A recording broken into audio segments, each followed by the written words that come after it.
I was wondering if I saw her somewhere else, not just an intern. Yeah, that's cool. So she's, I thought she was I'm up. I'm doing her. Like, yeah. Yeah, do you want to do this? Nice.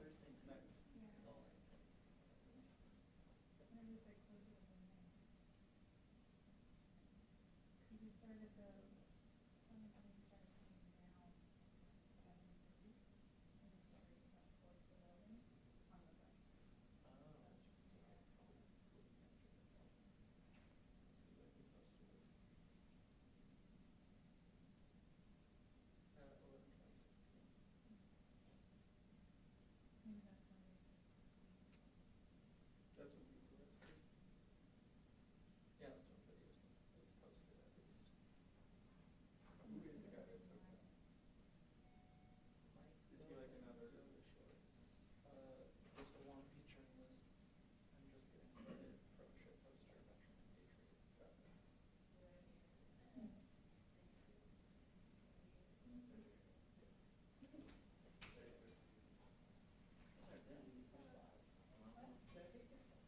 Hey, Zane. Okay. Troy. I got you. I think it's got some. I didn't even look at it. Twice in a week. I know.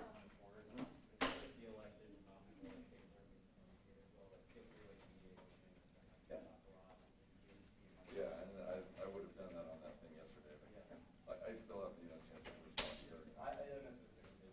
It's not the end of the world, it's just a minor distinction. It was just, and I went back to look at the press release, like you said, it does, like, I worded it in a way that it could be interpreted that way. It wasn't what I meant when I wrote it. Test, test, test, test. Yeah, we should probably. Everything's going. Test. Oh, no, I'm not mad at you at all. No, you're doing your job now. Yeah, no worries at all. And you will always know where you stand. Totally good. If I have an issue, I'll send you a message to call you. If I have time, which I don't know.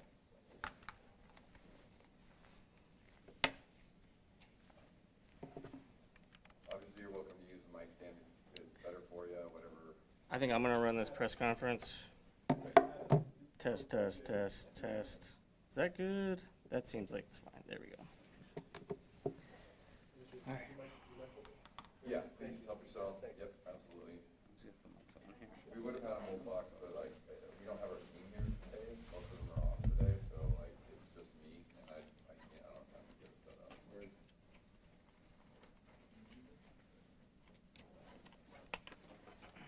That's what I should have done, is brought it down here and said, it's not difficult to set up, it's just, you have to, obviously have a microphone, going to it.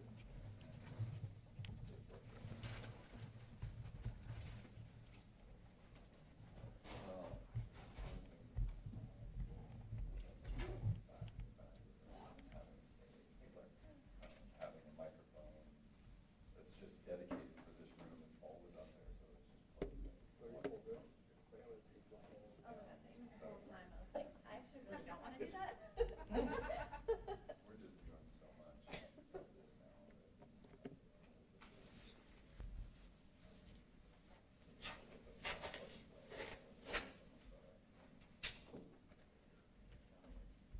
Oh, there it is. Nice. Something I didn't expect. Folks, Keep up, Dave. afternoon. Rick? Thanks for joining us. Thanks for 2 times in 1 week. I know, really, it's kind of like a red letter week. Feels like a week of Mondays is what it feels like. Some of us are already streaming too, just so you know. I appreciate that, thank you. Go ahead, Mike, you want to say anything? No, just Chief Day will open up with some opening remarks, and then we'll open it up to Q&A. And I just want to say out of the gate, I appreciate everyone's patience and understanding today, wanting to talk to the Chief. But of course, we had some stuff to take care of first. So I'll hand it over to Chief. Thanks, Mike, appreciate it. I'd like to believe we're here to talk about the great work Police Bureau's done recently. For example, the fantastic burglary ring we closed out yesterday, got several indictments on. Like to be here to talk about the fact that we've had 4 of our officers in the last 2 weeks endure deadly force incidents, and I'm so grateful for their safety and for their well-being. I'd like to be here to talk about how proud I am and appreciative of the members of the Portland Police Bureau, both our professional staff and our sworn staff, who every day rise to the occasion to serve Portlanders at a level that is really exceptional. And I would put this police department up against any department in the country. I recognize that's not the case. I recognize that we are here to talk about a very small portion of the city of Portland that's receiving a higher degree of attention, and that's not lost on me. And last night we did make a series of arrests down there where we took people into custody who were engaging in disorderly conduct. We've referred those cases to the district attorney's office for review and evaluation. I want to be clear, and we have been clear since the beginning of the year, that we will not tolerate violence or vandalism. We've made over 24 arrests down there in the last several months. We have invested hundreds of man-hours and hundreds of thousands of dollars in an attempt to provide a safe environment for all members of South Waterfront, and we will continue to do so. At the same time, we have a very under-resourced police bureau that is attempting to manage the needs and the expectations of the entire city, of all of Portlanders. And so have there been opportunities or times where maybe we were delayed in our response or not able to engage in the way that we would want to and provide that level of service? Certainly. But that argument can be made across the city. That's why I'm constantly reminding us about the importance of a fully funded, fully staffed police department. And finally, there is no political bias associated with our enforcement. Last night, the arrests that we made based upon probable cause, not based upon individuals. The actions we've taken this week, although it has involved some high-profile folks, I've learned some names and learned some things about social media that I wasn't fully aware of. And the reality is, I know that those voices have impact. It is not lost on me the context in which we are working in and attempting to negotiate. But the Portland Police Bureau is committed to the rule of law, which is applicable to all of us, regardless of our political affiliation, our gender, our age, our race, our economic status, or our political leaning. It doesn't matter. And that's what we are going to stay adhered to. And we've done that since my tenure. We've done that in the 29 and a half years I served beforehand, and we're going to continue to do that. Thanks. I'll take questions. What do you make of the Department of Justice saying they're going to launch an investigation into the Portland Police Bureau following the arrest of a conservative online influencer? Well, I would say that the Department of Justice has been investigating the Portland Police Bureau since 2012. And I would say that the actions and steps that we are taking now in law enforcement, in the enforcement action around protest activity, is actually designed and supported and created by their partnership with the Department of Justice under this settlement agreement. I would say that in 2020, under the original administration, that we were harshly criticized for the way in which we responded, and so 5 years later, as a learning organization, taking their input and their response, we have changed our response. So I have always been very transparent and welcoming of critique and evaluation of the Police Bureau. This direction that they are giving us, we will certainly comply with. We will provide the necessary information. I welcome the scrutiny. I am proud of the men and women and the work we're doing. I mean, this is actually an opportunity for Portland Police and the City of Portland to highlight the exceptional professionalism that I see every day. When we're talking about that online influencer, can you go into detail about what he's accused of and what he was arrested for? All I'm aware of is he was charged with disorderly conduct. I have not read the report, so I'm not familiar with the details of that, but disorderly conduct is typically associated some kind of disturbance. My understanding is officers became aware of a disturbance in the crowd, and then they went in and addressed that. And that's the approach we've been taking all along. And the reality is, what's unique, and this is a learning thing for me, this is a learning thing for us as an organization, is the high degree of visibility around the activity in the South Waterfront has brought in a variety of points of view. I mean, the amount of dissidence that's being expressed down there, not even directed at immigration or at the facility, but the amount of dissidence being expressed towards one another is at a fevered pitch. And that's where we need to start bringing the temperature down, because we are seeing all of these different perspectives and all of these different opinions gather in this small one-block area, and then unable to manage that in an appropriate way, and so we have these acts of violence. We have these fights, we have these assaults, they are occurring, we are doing investigations, we are making arrests, and we are sending those over to the district attorney's office for evaluation and hopeful prosecution. And we're going to continue to do that. Chief, the notice from the Department of Justice is, towards you and City Attorney Robert Taylor. Have either of you received notice? Have you talked with City Attorney Robert Taylor about it? Yeah, we've received notice, but that's the extent of it. We haven't had any other discussion about that, but we have received notice, yes. You mentioned bringing down the temperature. So after seeing clashes between protesters and counter-protesters the last couple of nights, does PPB plan on changing their approach from the reactive targeted arrests that we've seen the last few days to more of a proactive approach to keep these two groups separate? Yeah, so historically I have stayed away from commenting on operational strategies for a variety of reasons. One is safety of our members, as well as, it is an ever-evolving situation, so it's difficult to, predict. Or officers have had a lot of success over the last few weeks and really over the last several months, developing relationships, stepping into this space. Even earlier this week when there was heightened degrees of tension, our dialogue officers were instrumental in getting a vehicle out that had driven into the crowd, et cetera. So we're going to remain on track with that. We are definitely staffing in a way where we believe we can handle and manage the events down there and make arrests. If it requires a shift, I will be relying upon my incident management team to give me recommendations about what that might look like in terms of visibility, in terms of segregation of the groups. There's always challenges that go with that. And then finally, I've been in touch with all of our regional law enforcement partners. I have tremendous support and confidence that, if need be, we can call upon them. The governor has been very supportive with the state police, and then I'm in regular contact with the mayor. So we have a system in place and a process in place to deal with these challenges. The difficulty is they're not simple. They're very complex. And, we have tried to boil this down to, a he said, she said, or a very binary conversation. That's not what this is. This is a very complex environment in a very tightly confined space. So it's very challenging to police in the traditional way. And I love the Police Bureau because I know we've got innovative, creative leaders and officers that will always be looking for suggestions about how to improve that. There have been a lot of comments on both sides since last night.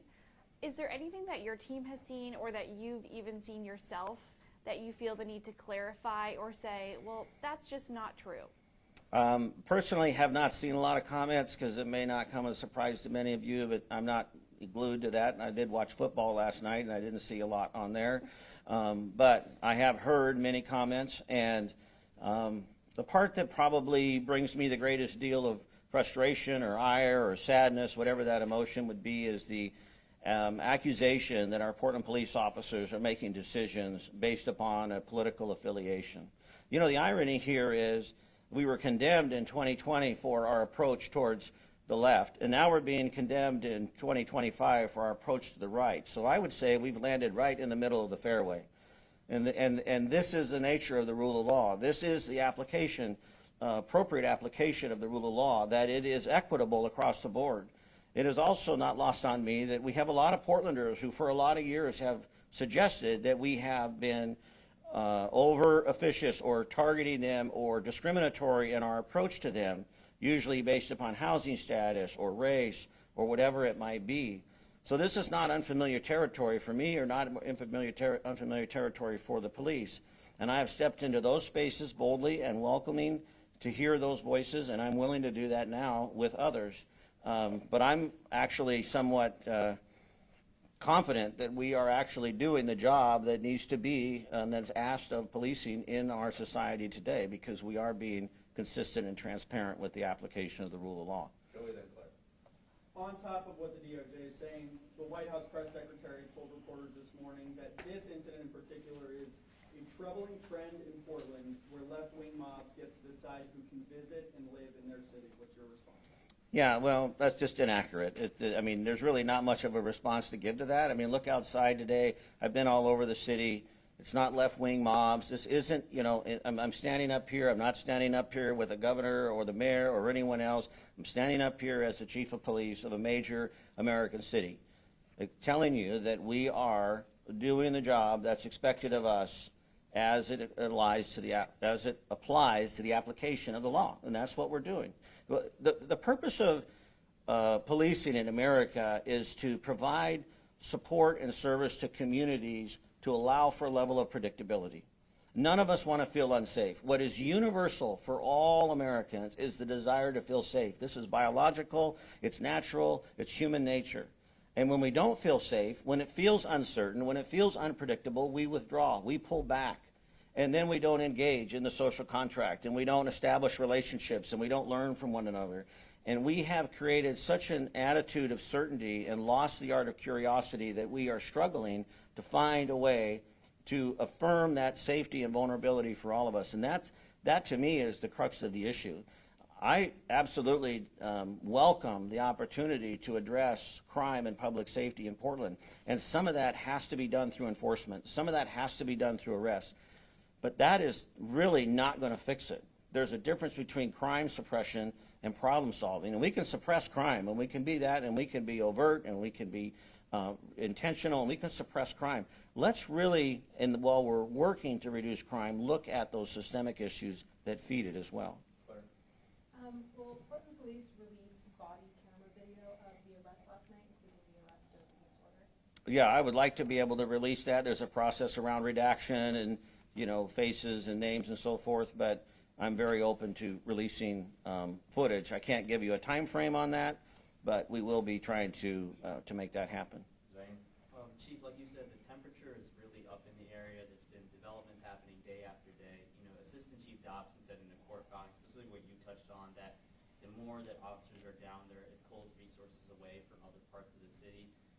What are you thinking about how long officers are going to be out there, whether that's DLOs, bike squad, RRT, I imagine that can't be, a long-term. Yeah, we have to remember the human element in this, right? I mean, we are all struggling to find our way here, regardless of individuals' roles and responsibilities. And I'm highly sensitive to the ask that I'm already placing upon a very stretched police department, just in terms of meeting the basic day-to-day functions. As I mentioned earlier, we made some great burglary arrests this week. We've made some great arrests in major crimes. We're, doing good work all across the board. And now we are pulling those members to do extra work and focus on a specific part of the city, which we do at other times in other places, so that's not unusual. But sustainability is a concern of mine, and I want to be sensitive to the demands we're asking of the officers. I want to be sensitive to the fiscal responsibility. This has a cost associated with it. And I also want to be sensitive to the impact of the people of South Waterfront. I would never want to convey to anyone in that part of Portland that it doesn't matter or it's not important or there hasn't been discomfort or disruption or loss. I'm sensitive to that. I also know that as I look across the city, there's a lot of places where that's occurring, and it breaks my heart that we can't meet all the demands that are asked of us, but know that we are committed to doing the best that we can, and we will take all that into consideration as we manage this incident. Okay, we have a couple more questions. We'll go to Joey. A lot of people are pointing to what happened here in 2020 as they're critical of what's going on right now outside the ICE facility. And you said that you welcome the scrutiny and you've changed in the 5 years since then, particularly in your response to the situation. So talk about those changes that you've made as you deal with what's happening right now. Yeah, so we have, first of all, we brought in a lot of outside resources to do an independent critique of us, and that came back with numerous recommendations, of which we've applied. Second of all, we did work with the Department of Justice around our use of force policy and our crowd response and so forth, so we've been in regular communication with them. The creation of our Dialogue Liaison Officer program, really proud of those men and women, the work they do, taking on this additional responsibility. They weren't told to do it, they asked to do it. They lean into it with all their heart and soul and have received additional training. We identify them differently with their white shirts and just super appreciate that. We have more of a stair-step approach to enforcement. We use our bicycle officers more. They're highly visible in their yellow uniforms. So we may be visible, but less of a perceived confrontational standpoint. Oftentimes in police work we talk about visibility, and visibility means a lot of different things to different people. For us, being visible in a uniform is something that I've done for over 3 decades, so I'm used to it. But for other people, seeing a uniform can maybe sometimes be offsetting. So we understand the impact of visibility, but we try to be visible, try and be present, try to offer warnings. Then we make announcements if we are going to make or move on people, or if we are going to have to direct folks. We make announcements, try and be clear in our communication.